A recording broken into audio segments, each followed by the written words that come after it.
So, Professor Gurnah, it is a tremendous honor for me having the chance to talk to you this afternoon. It is one of those special occasions that one was really looking for, talking to a Nobel Prize recipient. And I was wondering, just to break up the ice, do you recall any particular moment that you were really waiting for?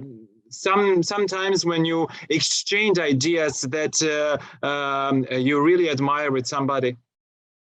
Oh gosh, that was a totally unexpected question. That was. Yes, I was counting on that. Well, it's nice to have a completely unexpected question. But the problem with a totally unexpected question is that I haven't thought about it. So now you have to give me a moment to think. Do I remember a moment when I encountered? Yes, you were really anxious to talk to somebody that you were admiring, you were looking up to. Well, there are many moments like that, particularly in my younger days, when there was, because when you're younger, you admire so many people, and I don't know who it would have been. That would have been the most surprising person for me to actually meet. I think possibly Saul Bellow. Wow. But he didn't know me or anything like that. I just sort of came across him in what was, in fact, the very first literary festival I attended in Canada. And there he was as the kind of chief attraction. And we happened to be in the same lift going to our rooms after dinner or something like that.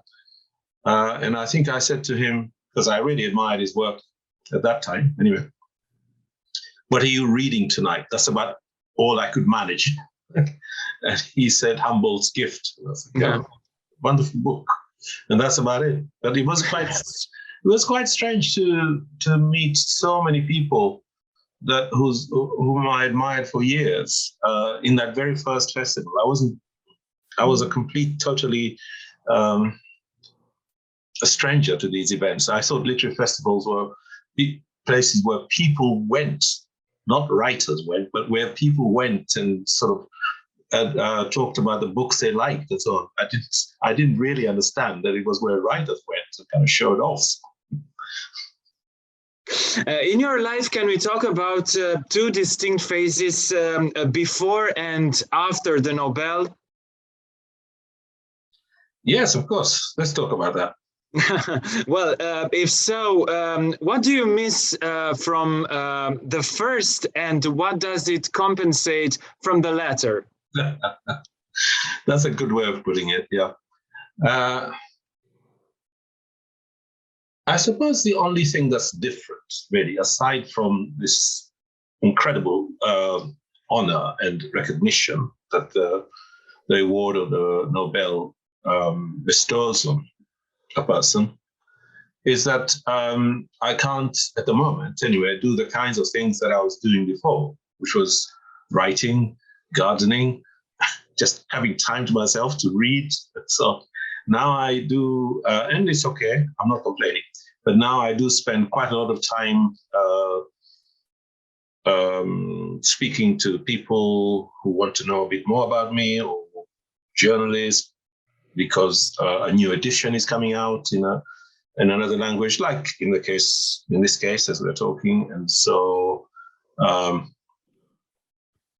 a lot of invitations to attend this, to contribute to that, to join, all of which are very worthy things, but there's only me. And you can't spread yourself quite as much as all that.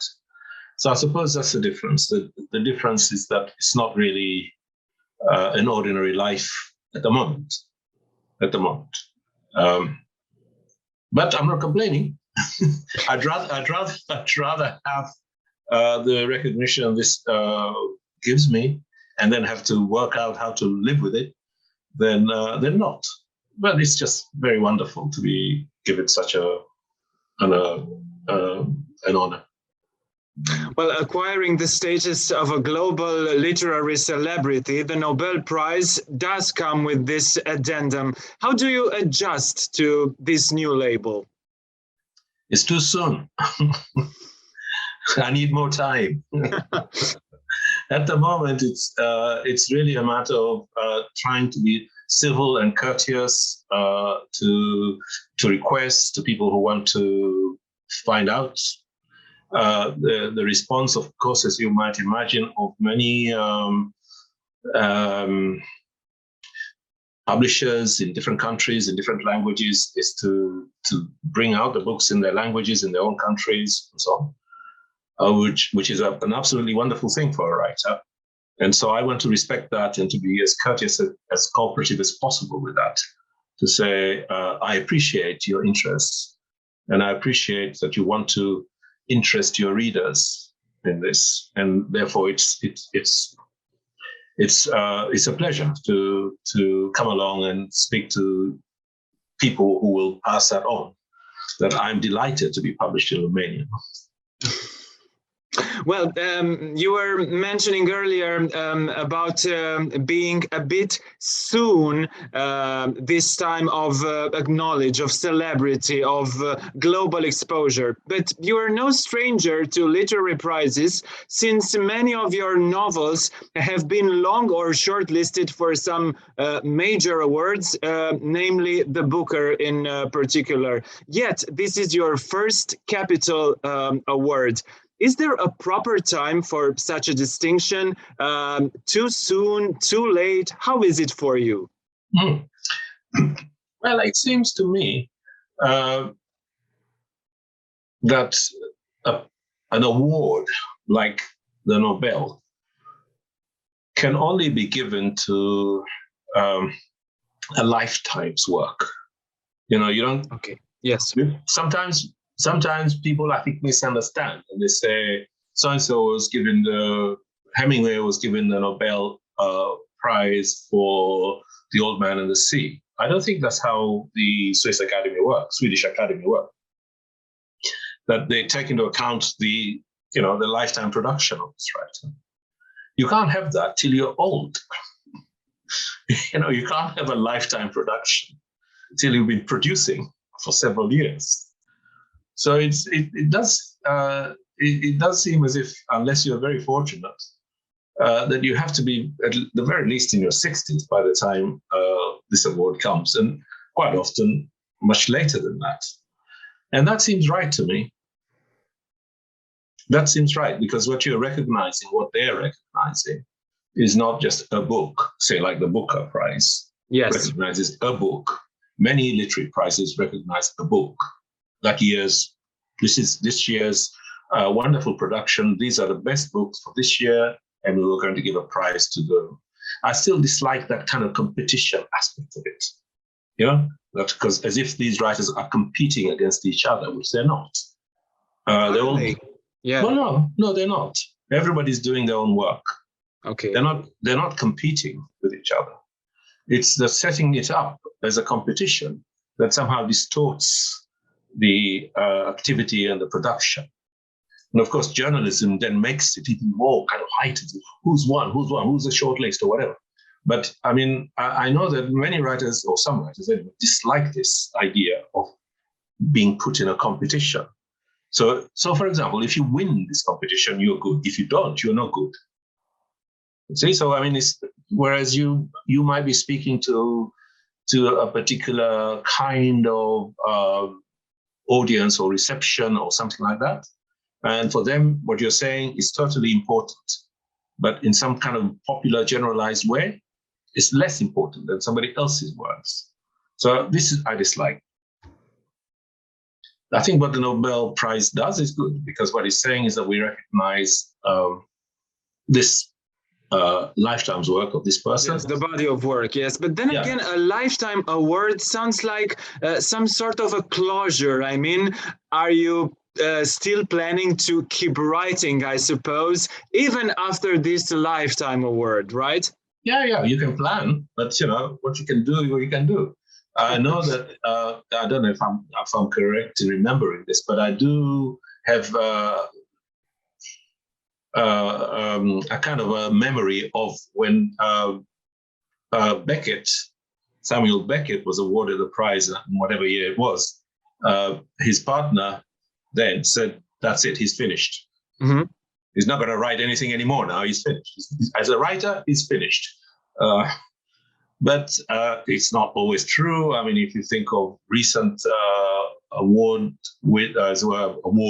laureates, like Ishiguro just published a new book a year or so ago. Olga Tarjuk has just published a new book, at least in English, and so on. So it doesn't mean the end of everything. It just means perhaps a few months of hectic madness. I understand. Desertion is your first novel to be translated into Romanian by Litera Publishing House for the Romanian public. From all the body of your work, what would you choose for a first encounter with a new public? It's not easy to say that with a new public, because something, say the Romanian publishers read however many of the books, perhaps all the books, to decide which they wanted to publish. And they decided to choose what they chose and decided to go with Desertion as the lead title. Yes. They understand their public much better than I do. So if in their understanding of their public, they think this will have a good impact, as it were, I'm very happy to go along with that. I don't want to double guess people who know their own audience, if you like, or their own readership. So for myself, I value, to be perfectly frank, all of those books. They're my books. I don't feel I can say any of them, please suppress that one, get rid of that one. I don't ever want to see it again. So it's actually very interesting for somebody like me when now books are being published in different languages, in German, in Romanian, in whatever, to see which books they choose to lead with. Because you think, well, that's interesting. So this one's going immediately for the new book. Some other publishers are going for some of the earlier books, etc. So it's fine with me. I think they're all right. Your books talk about being born in one culture, growing in another, and maintaining an identity on a sea of shifting sands. Are we, modern citizens, a continuous, ongoing process?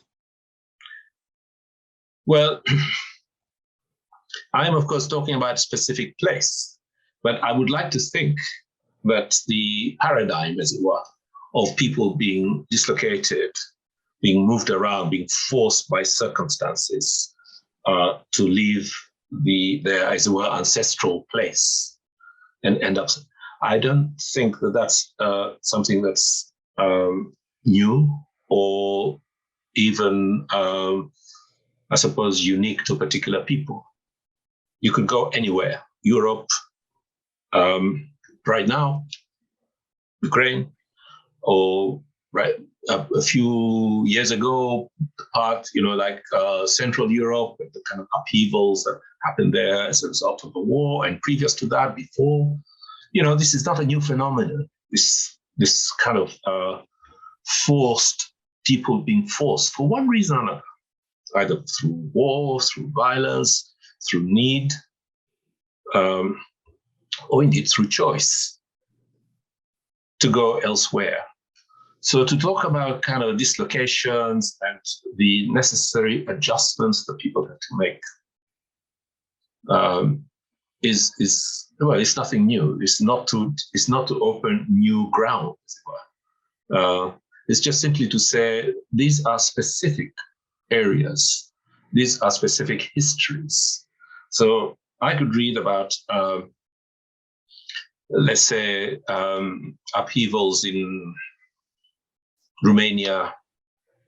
I'm thinking of somebody, for example, like Hattemüller's writing, the upheavals of somebody, the German community in Romania after the Second World War. Absolutely. I could read that, and I can see things there that make sense to me. I'm hoping the same will be true that somebody reads about the kind of upheavals that happen to our part of the world and say, yes, that makes sense. I see that. This is something we know about. Because it's all about human experience. It is about how we respond to cruelties, as well as how we respond to the need to provide kindness and hospitality and assistance to others. These are things that are about all of us, and how we cope and understand injustice, how we cope and how we speak about injustice and wrongness. This is about all of us. Now, going back to something you said earlier, most of us reevaluate what migration, refugee, and asylum really mean in relationship with what happens these days in Ukraine. As someone who has dedicated his entire literary life to these topics, what do you think that we tend to forget when it comes to these facts? I don't think we forget. I think the beast and the monsters surprise us all the time by doing the same thing again and again. It's not that we forget.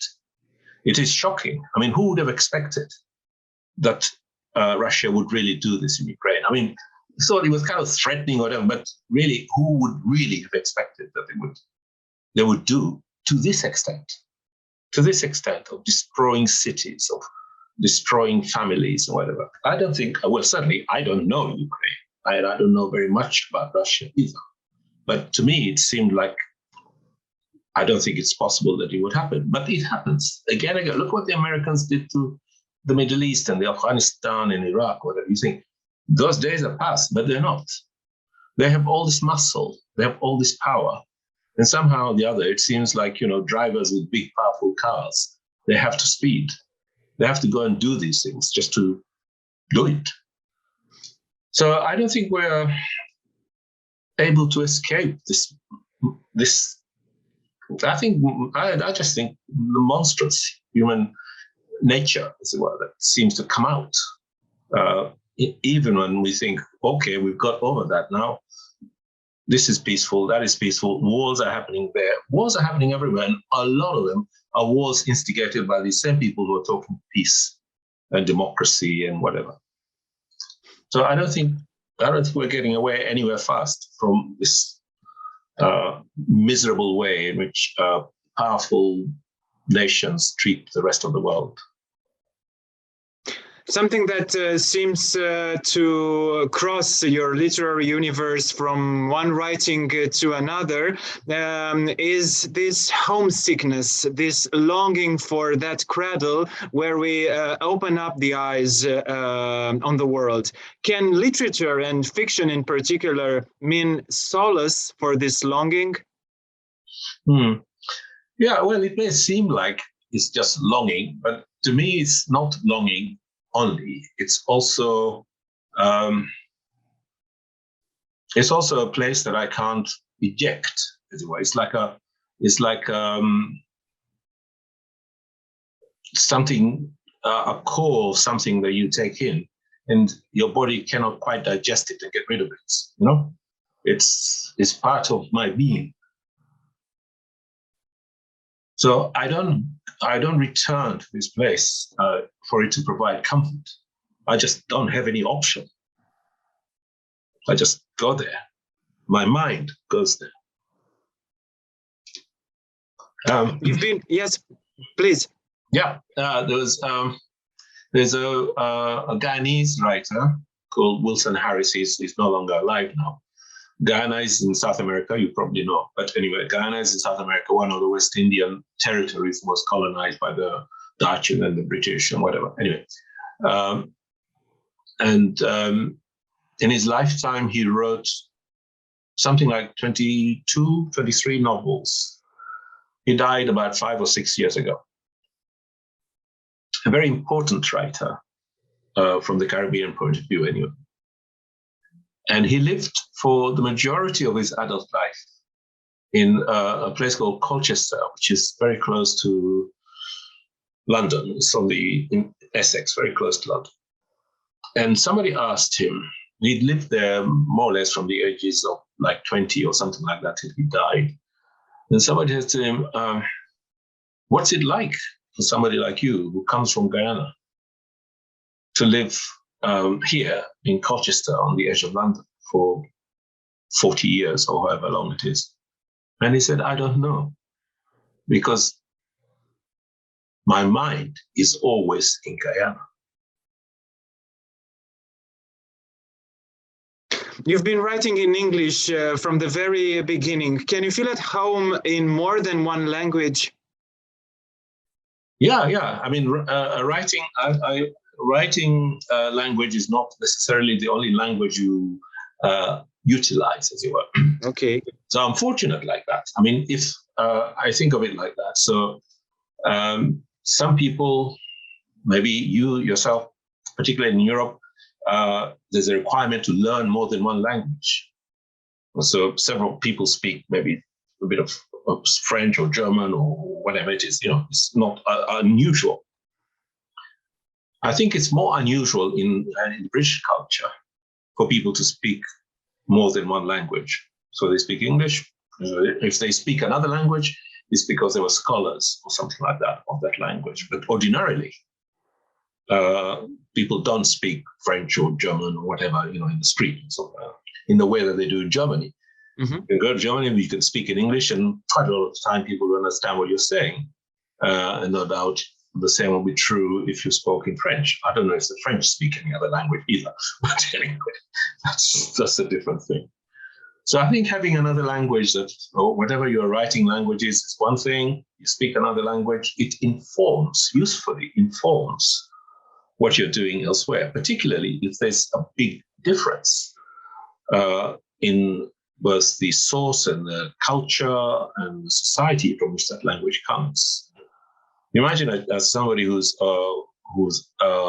grew up speaking Chinese, writing in German. Can you imagine the kind of intertextual fertilities that will be there? Well, the same for me. I write in English, but I also grew up and spoke Swahili, and I'm a Muslim by religion, or at least by birth. And so, all of these things become really quite useful and helpful, and they provide a richer, shall we say, dynamic for me as a writer. They're not an inhibition. Yes. It's not an inhibition. It's not a problem. It's actually an additional variation, if you like. Mm-hmm. More than once you have outlined the role of the writer to witness and to tell a story, his or hers or someone else's, not necessarily to stir a broader reaction, but to keep the debate substantial and alive. Do you believe in instrumenting the writers as authoritative voices of the political discourse? No, I don't. If by political discourse you mean contributing or affiliating to a particular body or a particular platform, something like that. Maybe a platform would be a better word, yes, or a certain ideology. Oh, well, all of those things. It depends, really. So it depends to what extent you then end up being a voice speaking for others. And this, I do not have any ambition to do. I do not want to speak for anybody. I want to be able to speak as truthfully as I can, as I see things. I don't want, this is why I'm saying, if you are part of a political platform or a political body of some kind or a political manifesto or something like that, it has to be something negotiated and produced as a collective voice. And that collective voice is not just the voice of those participating. So I'm not criticizing them. People have to do what they think.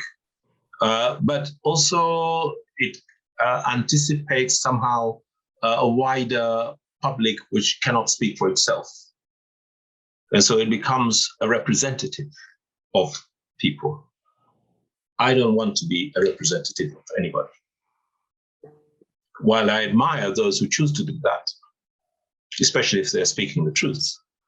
But I don't really have that ambition. I want to be able to speak about what I see and what I understand, to be able to speak as truthfully as I can about what I see and what I understand. What do you admire the most in a writer? I don't know. Good writing. Writing that pleases at the same time as it informs. Because I don't think of writing as instrumental. That is to say that writing must have a purpose that it wants to achieve. You read sometimes things which are just a pleasure to read because they're leading not necessarily anywhere, but they're beautifully done. I like that. I like to be able to feel pleasure in what I read. At the same time as I love if the pleasure was also included being informed about things I didn't know. So that I'm broadened, I'm made to understand things that I didn't understand before. Sometimes I'm just happy to read things that tell me things I already know as well, because then it makes me feel that I'm not stupid to think like that, because somebody else is in kind of such a beautiful way telling me something that makes me think, yeah, I agree with you. So it's a complicated thing, reading what you admire. It's complicated. It's not simple. It's not just simply you think this is great or this is good. There are so many other things that happen in writing. Sometimes, of course, you read something and you think, this is so well done, but I don't agree. And you can still read it. Or sometimes you think, this is almost well done, but I wish she hadn't done that or something. So there are many different ways in which you admire, withdraw your admiration, kind of once again give your admiration. And it's like that, fluid. Lovely. I was really looking forward to hearing this word pleasure, because sometimes reading is about indeed higher stakes, yes, influencing, changing something, but this pure pleasure of reading, to me at least, appears as something that we sometimes forget, this enjoyable and hard to describe feeling when we find ourselves immersed in a book. Absolutely. And you know it as soon as you start. Often, but sometimes even if it's not immediate, but you know it. When you're in this book, you go there and make a cup of tea and you can't wait to get back to pick up this book again and start and continue reading it.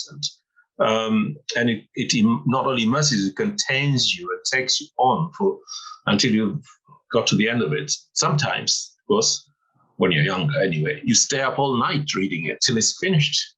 I think later on you can't quite stay up all night. Speaking about younger times, would there be a crucial point in your life when the option of being a writer has outshadowed anything else? Yeah, I think so. I think there was a time when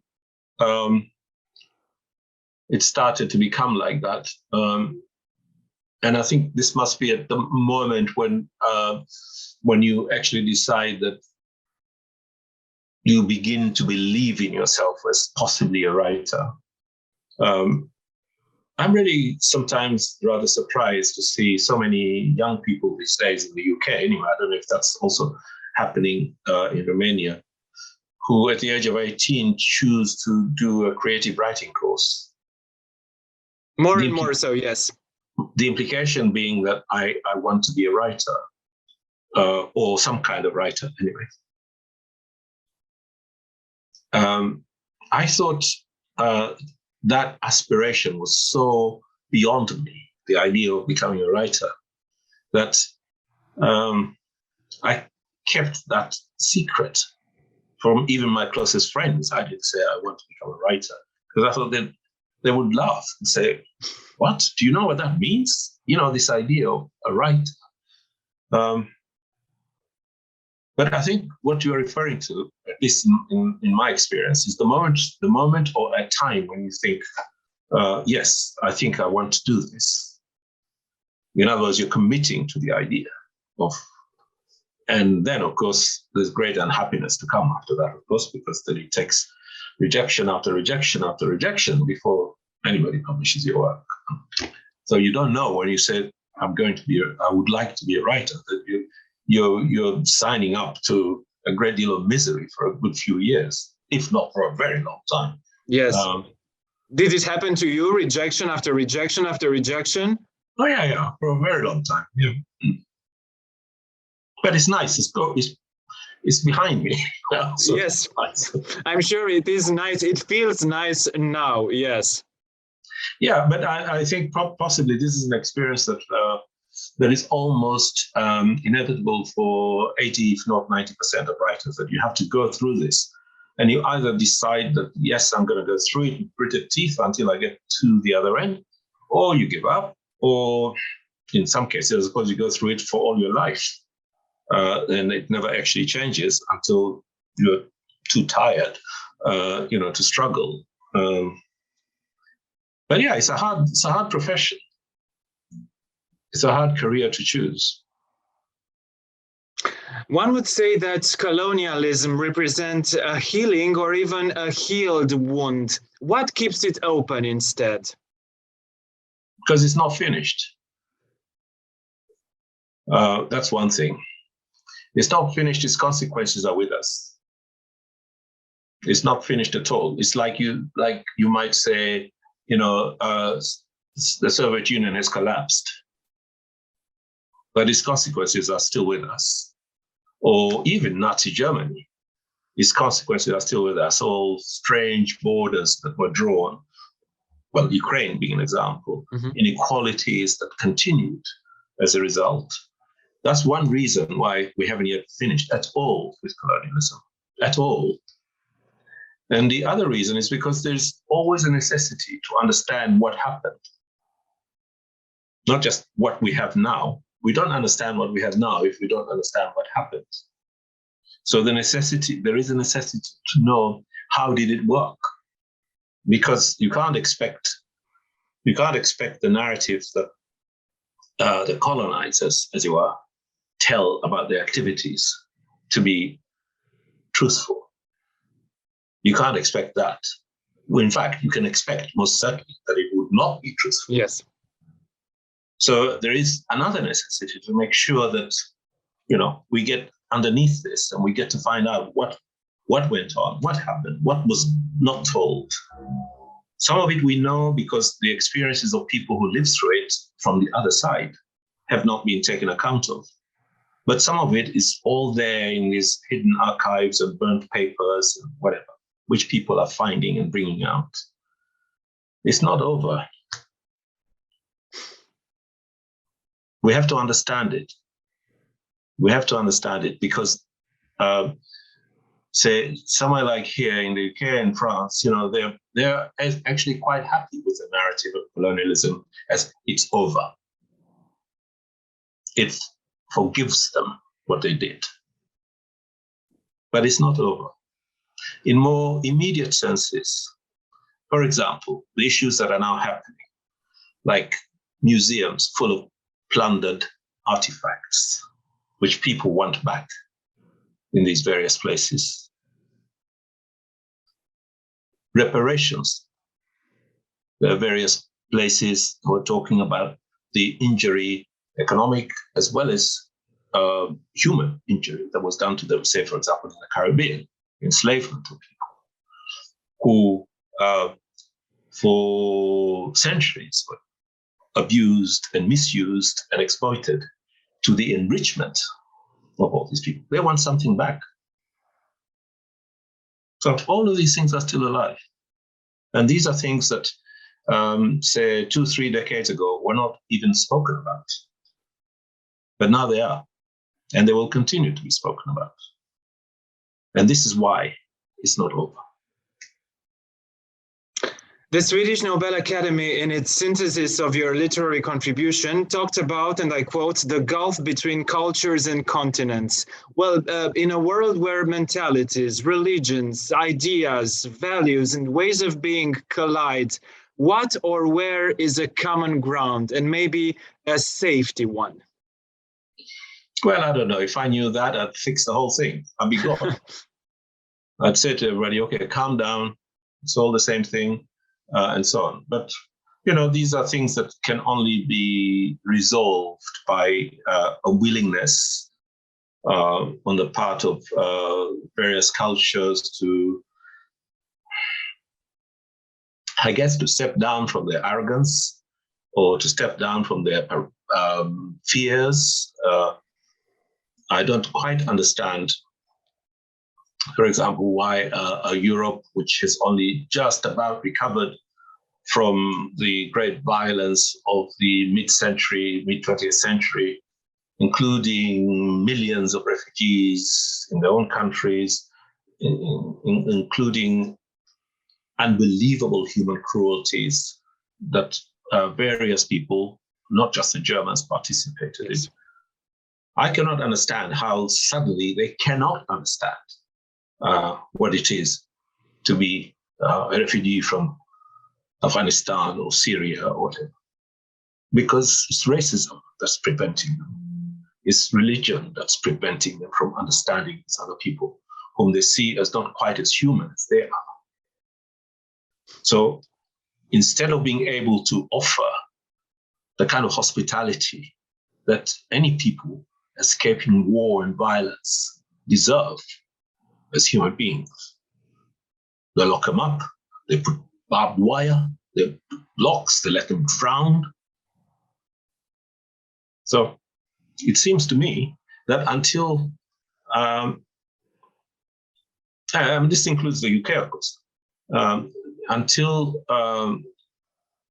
people can get over that barrier of somehow not seeing others as human as they are, then they are capable of treating them with cruelty. I'm most impressed with the way the German state responded to the refugees from Syria and Afghanistan, and also the way they responded to the refugees from the Ukraine. I was there in Germany actually during that week when it was happening. And it's just amazing, their hospitality, because they know about being refugees. Globalization makes us more and more similar, more and more alike, yet we seem to become more and more conflictual. Where is the paradox? Well, I've already kind of detailed it, really. I mean, in some senses, the world is divided because it's a continuation of a historical understanding of the world. And this historical understanding has its origins in, or at least in recent times anyway, in the triumph of Europe. And it's, the Enlightenment, first of all. We are the cleverest people in the world. We have reached the apex of human intelligence, and the others are not quite as clever as us. And then technological advances allow that to be made into, power and taking over the world. So you look at a map of around about 1920 or so of the world, and everywhere in the world belongs to Europe. Everywhere has this color, that color, that color, that color. This is mine, that is mine, that is mine. People don't exist except subjects to Europe. And I don't think that has quite kind of escaped as or finished in the European imagination about how the world looks and how it belongs to them. Even though, of course, a lot of people don't think like that. I'm not suggesting everybody thinks like that or anything like that. But I'm saying the popular imagination is still to be able to see the rest of the world as this kind of derelict, old, impossible, violent place. And so when you talk about globalization means continued domination. One word, economically, if we don't like what's going on in some place, we'll send an army there and sort it out to our satisfaction. And if it doesn't work, we'll just leave. We'll leave them with a mess. Doesn't matter. They'll work it out. So this capacity, it seems to me, but to be able to think of the rest of the world as some kind of intractable place occupied by difficult people that every now and again we have to go there and teach them a lesson and put them under control again, continues. That way of imagining the world continues. And the interference, the capacity to interfere anywhere in the world. You imagine an Indian invasion of Greece or something like that. It's just unimaginable, this idea that some people from those other places can come and say, you're not doing things right. We're going to come into your country and put you along the right lines. Only they can do it. And so long as they continue doing that, they keep creating havoc in the world. Which, when they get fed up with it, they just go home and leave the havoc there. But unfortunately, the havoc follows. So you have the Afghan refugees, and you have the Syrian refugees, and you have whoever. Look what they did to Libya. Look what they did to Iraq. Look what they did to Afghanistan. And God knows where else they continue doing. And then they say, look at Russia invading Ukraine. Well, how is that different from what they've been doing elsewhere?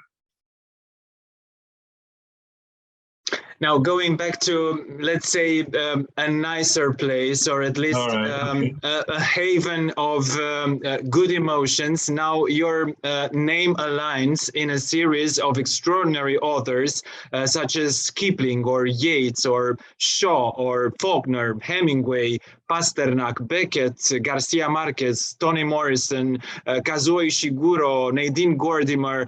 There have been all Nobel recipients for literature.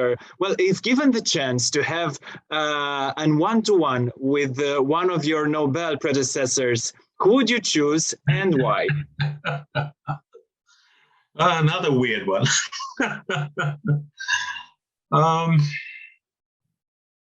I'd like to have a seminar with several of them. Excellent answer, yes, and very diplomatic as well. So I would like to have in my seminar, I would like to have Nadine Gordimer, for sure. I would like to have Derek Walcott. Mm-hmm. I don't think I would like Hemingway. No. Too troublesome. Too bossy. Yeah. Ishiguro, I would have the whole action towards him. Yeah.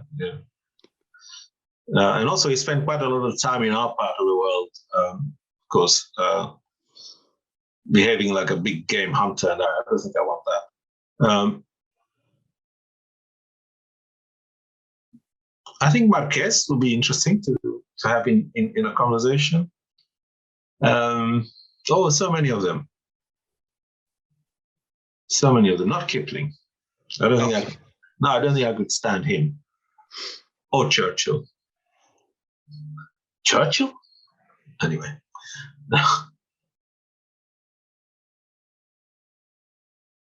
Alice Munro might be interesting to have in my group in a conversation. Doris Lessing? Doris, yeah, okay. She was quite a tough customer, but yeah. Okay. Yes. Yeah, so those are the. I mean, in recent years, I think when you look at the people who have been awarded, but there's been more variation. Eastern European, particularly women. Orhan Pamuk, of course, I will have Orhan Pamuk as well. Yes.